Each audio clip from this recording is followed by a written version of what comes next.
Hi everyone, it's Heidi from Flutterbyheidi.co.uk, back again with a Friday treat project, and this time it's a little holder that holds just about 4 Freddos.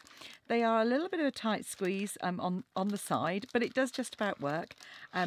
It obviously fits the chocolates, which I can't use anymore in my videos. Just to let you know that the gold wrapped chocolates, apparently there has been some action taken with people telling them to cease and desist using them in their demonstrations. So I won't be using them anymore because I thought, well, it's free advertising, and you know what? I will continue to make projects which are sized for them, but I'll be using other things instead. So this one is great. Holds 4 little Freddo bars, which you get, I'm pretty sure you get in the States as well, and Australia as well as the UK. And it's using the great Tutti Frutti paper and the fruit basket stamp set, which you can see here. This is retiring at the end of May 2018, so I'm going to keep it because it comes with these lovely little punches to make these lovely little fruit, which I think are a great accent. Really good fun. And I'm also using up some of the cardstock which is retiring, which is this Peekaboo Peach as well, but there are some other colours coming along which are just as fabulous. So that's what we're making. I'm making it out of a single piece of card, and you've got the little handle at the top, so if you wanted to use it for something else, obviously you could. You could always put a little notch in the front here if you wanted to. And I will get around to doing the little double one that I showcased a long time ago that I just haven't got around to making. My head is so full of ideas, and sometimes I just don't have enough time to actually get on and get them made. But I'll do my best. So you're going to need your trimmer, and you're going to need a piece of 12-inch cardstock. So again, as I said, I'm using mine up. Now this is 12 by 4 1/8, so just over the 4 inches. You could make it slightly wider so that it fits the Freddo bars, which are, so by making it 4 1/4 and just scoring from either side. So it works pretty much just as well. Anyway, we're going to we'll do the measurements that I've done for this particular project. So line it up at 1 3/8 and score. Flip it around, and you can either do it at 2 3/4 or again at 1 3/8, whichever you prefer. Then we're going to score on the long edge at 1 3/8, 2 3/4, at 6 inches, that's our halfway point, at 9 1/4, and at 10 5/8. And I'll put all the measurements on my blog in centimetres as well once I've worked those out. So that's all the scoring that we're going to do for the moment. We'll be using our trimmer again for our DSP in a minute. But on with the box construction. It's a box, so it won't surprise you that we're coming in with our bone folder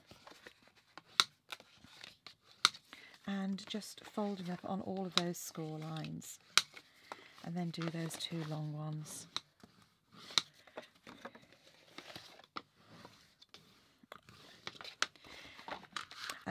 One thing we do need to do is just mark on an edge at 4 1/8.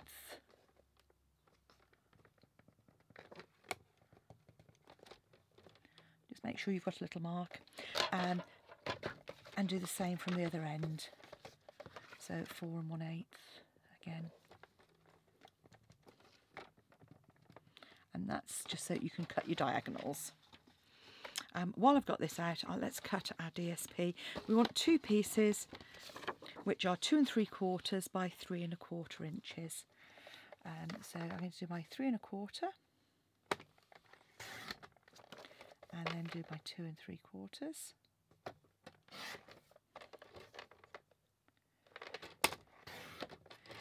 And you just want to mark in the centre of the 2 3/4. So that is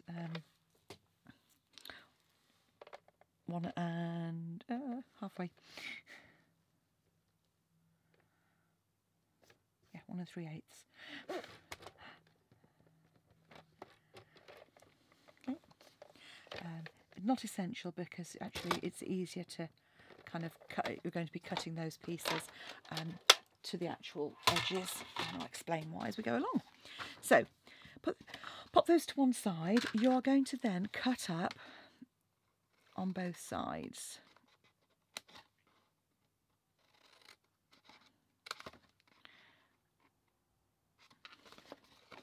Like so.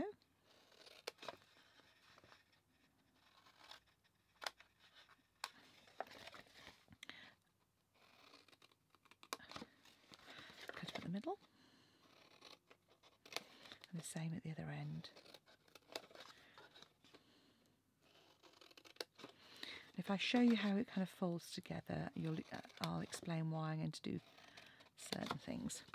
So this is going to fold down and these are going to fold up. So we want to keep these end ones nice and square, but we can notch out these middle ones slightly. And that's just to make it a little bit easier for us to fold, and just take a little bit, tiny bit off the length. So it's these middle flaps.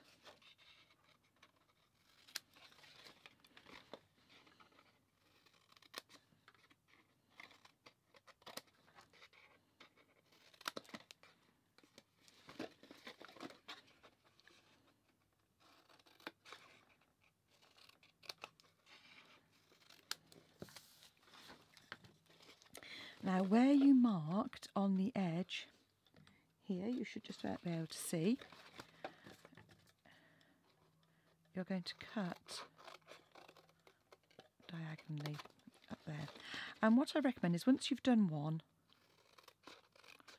do the other side as well.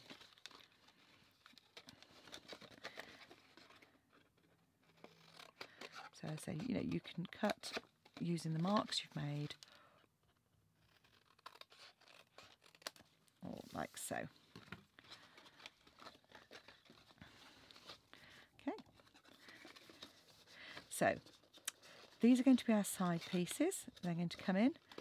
They're going to sandwich this little middle piece like so, and then this one's going to come in and neaten it all off on the side. So we're going to need to pop some tape. It won't surprise you, I need to use some red tape on this just to make life easier. And what I'm going to do is red tape on both bits of these just to keep it easier and keep it nice and secure. Of course, I know because I'm using red tape, I'm then going to have the fun and games of getting the red tape liner off. So these are going to glue against that, and so you're going to need some tape on the outside edge here, but only, this is why we've done our scoreline, only come up to just below that diagonal mark. You don't want to have your tape showing. And then do exactly the same on the other end with these you know, symmetrical fences. It is at least quite easy to kind of show you where to pop the tape.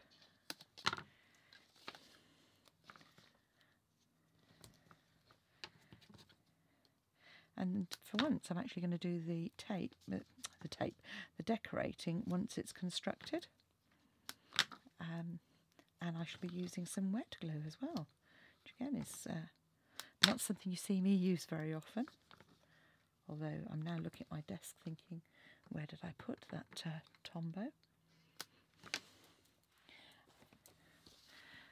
And it's like one of those moments when you suddenly realise that whatever you wanted doesn't appear to be to hand. I'm sure it'll turn up, yeah, yes.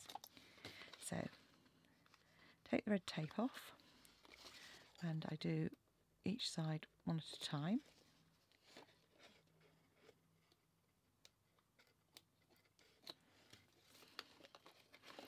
Or each end, I should say, on each side.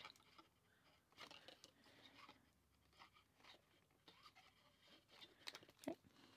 So, because this edge is flat, you can fold that flat and pop your flap up. Same on the other side. Fold that flap and up, and again fold it up, and like so. Exactly the same on the other end.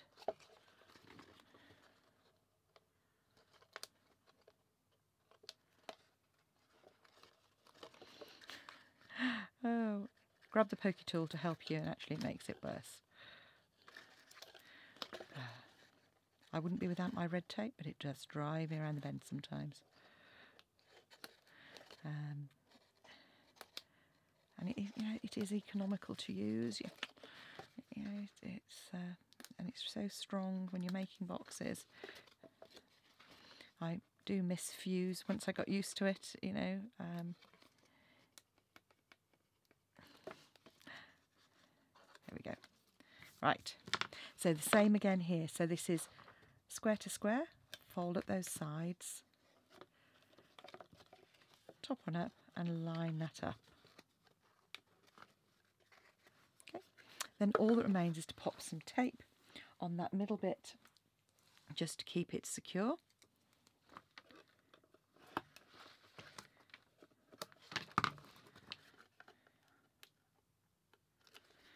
Like so.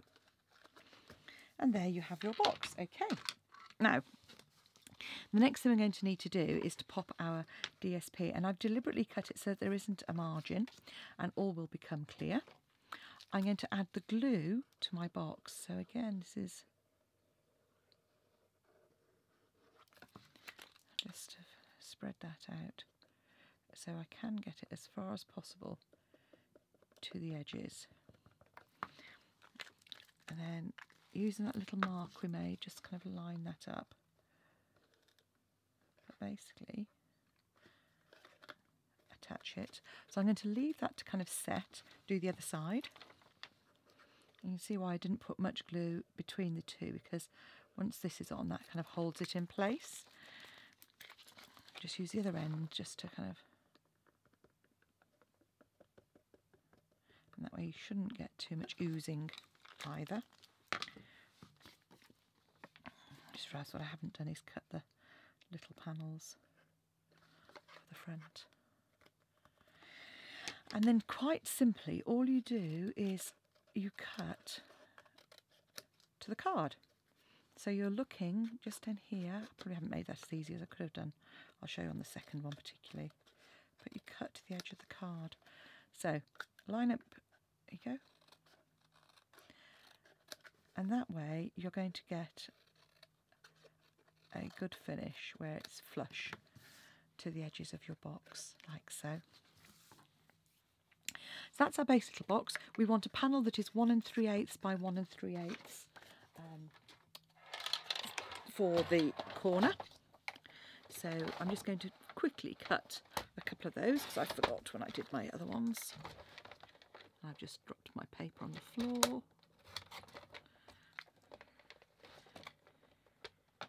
One of these days I will be so organised you're going to be amazed. I'll do a video without any fluffing at all. Yeah, okay, I can dream. And then, obviously, because these are just straightforward panels, they can just go on the end there. As I say, if you wanted to, you could, before you construct it, add these pieces and do a little scallop if you wanted to. That would finish it off nicely. All I'm going to do is use the punch that goes with the Tutti Frutti set.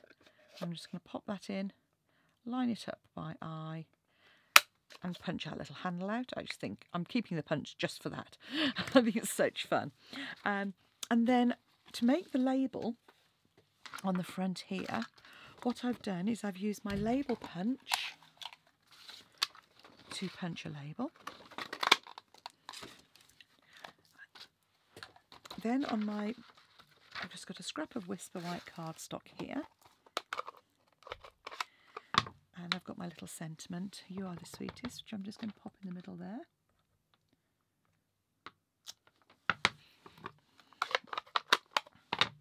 And then using the same punch, I'll just come in. Perhaps it was perhaps a little bit small, that piece. Just going to line that up. Now you could just cut a piece of card if you wanted to, because actually all I'm going to do is trim those side bits off and trim these long bits off. So obviously you could just cut a piece if you wanted to. That'll then layer on top of this card here, and you get a nice little border, and you do know where it's going to be.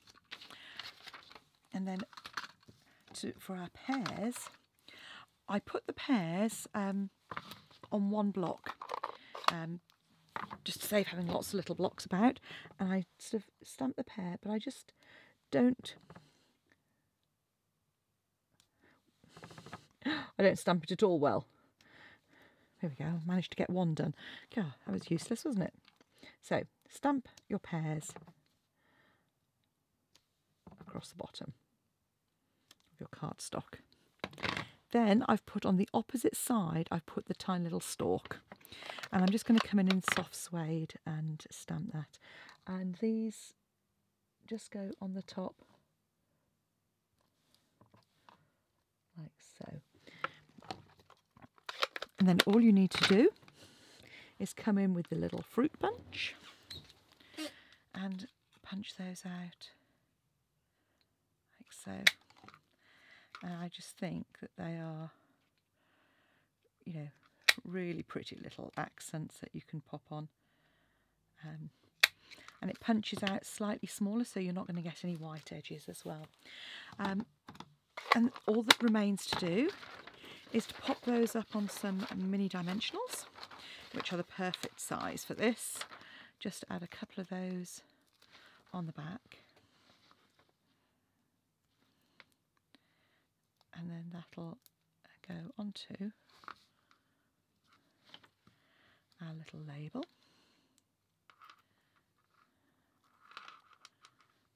Like so.